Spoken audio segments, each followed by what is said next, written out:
Coucou à toi. Alors, ton cerveau te parle tous les jours, mais souvent tu n'écoutes pas.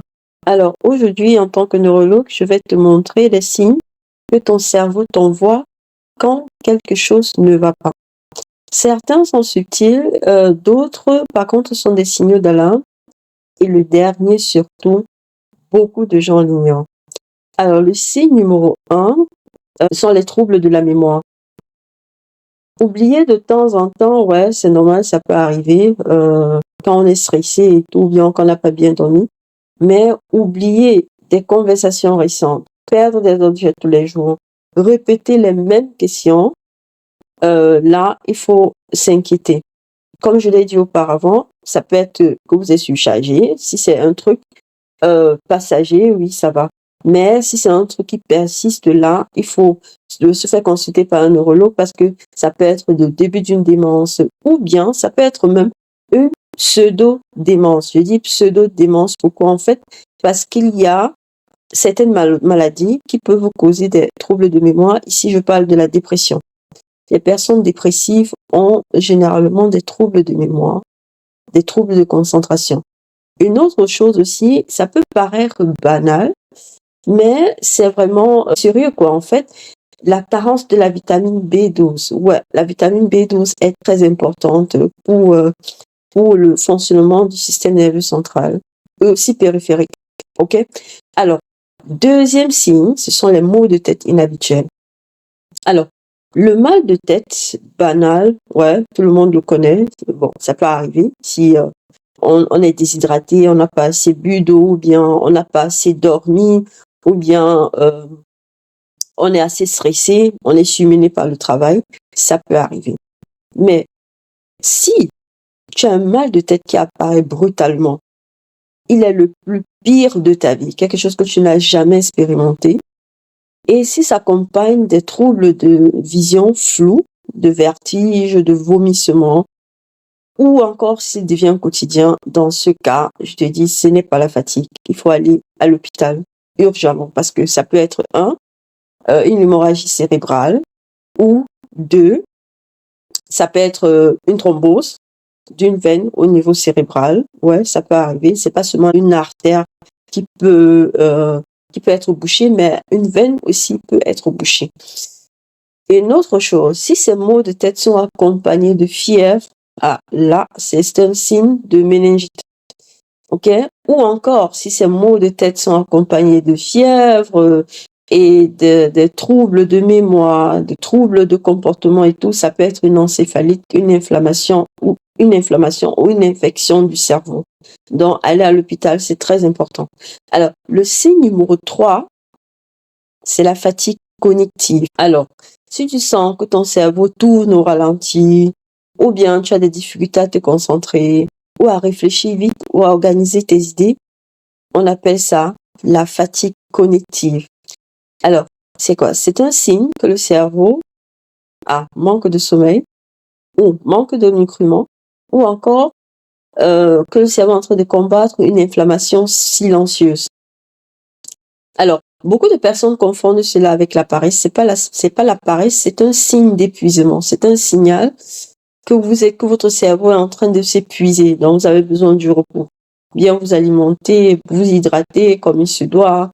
Faire l'activité sportive. L'activité sportive est toujours importante pour le cerveau, je vous assure. Alors, le signe numéro 4, les vertiges. Ouais, les vertiges. Alors, beaucoup de personnes ont des vertiges.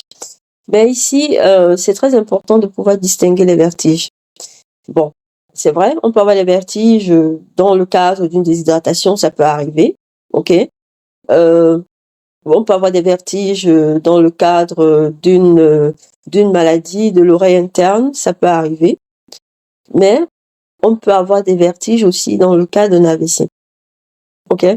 Si vous avez des vertiges, persistantes, indépendamment de la position, accompagné de vomissements et tout, je vous en supplie aller à l'hôpital parce que là, ça peut être un AVC du cervelet. OK? Donc, ne pas prendre les vertiges à la légère. Un AVC du cervelet ou un AVC du tronc cérébral.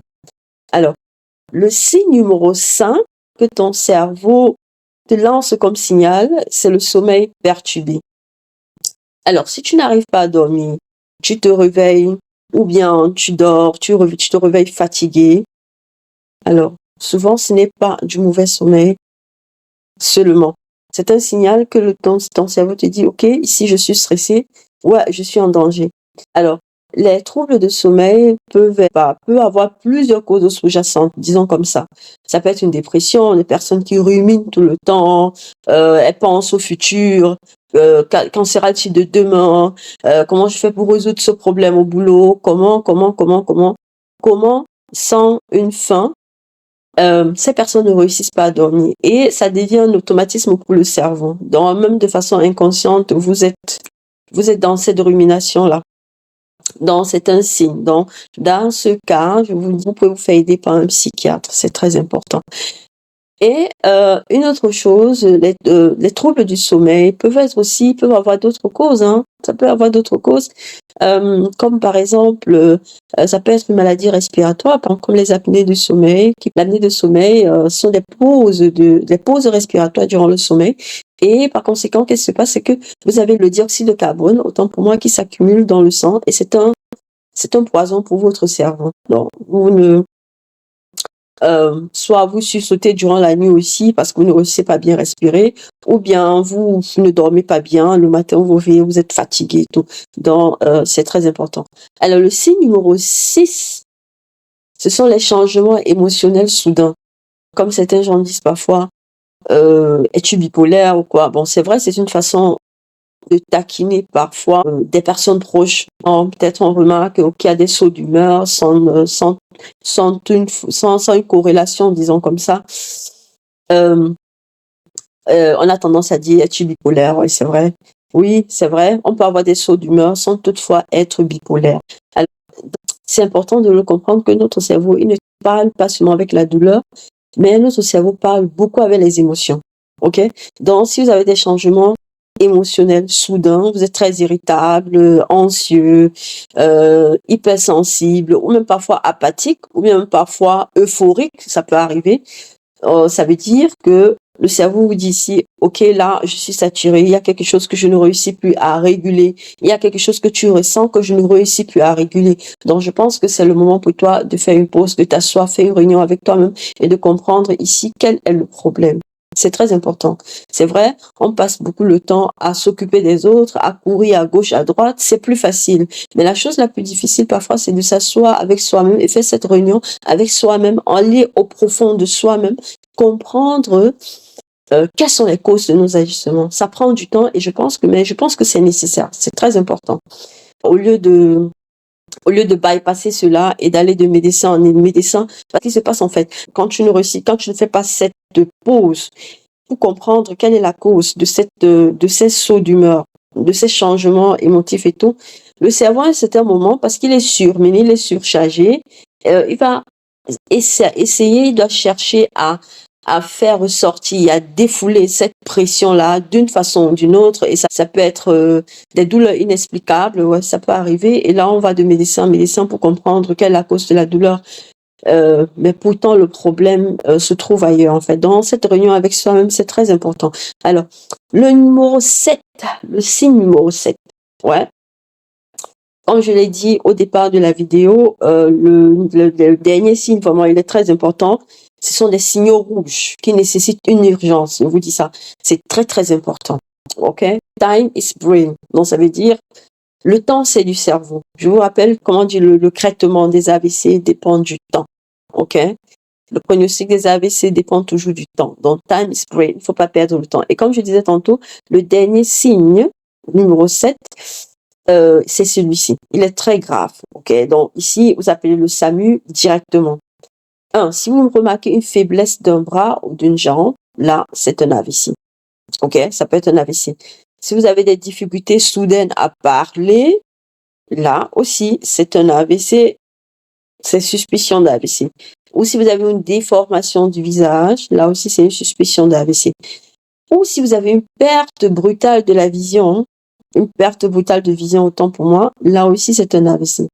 Ou bien encore, comme je l'ai dit plus haut, si vous avez un mal de tête explosif, quelque chose que vous n'avez jamais expérimenté dans votre vie, là, ça peut être une hémorragie cérébrale. Ouais.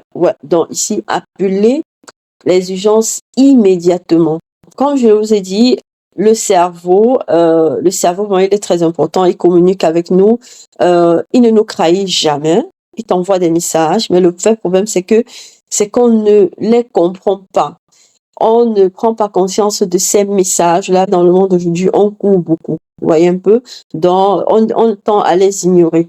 Mais ces messages-là, ils sont très importants. Alors, si tu veux une vidéo où j'explique comment protéger ton cerveau au quotidien, dis-le-moi en commentaire. Et surtout, abonne-toi pour les prochaines vidéos de santé et de neurologie. Et à très bientôt. Prends soin de toi. La santé, c'est le meilleur cadeau que Dieu nous a donné. Bye bye!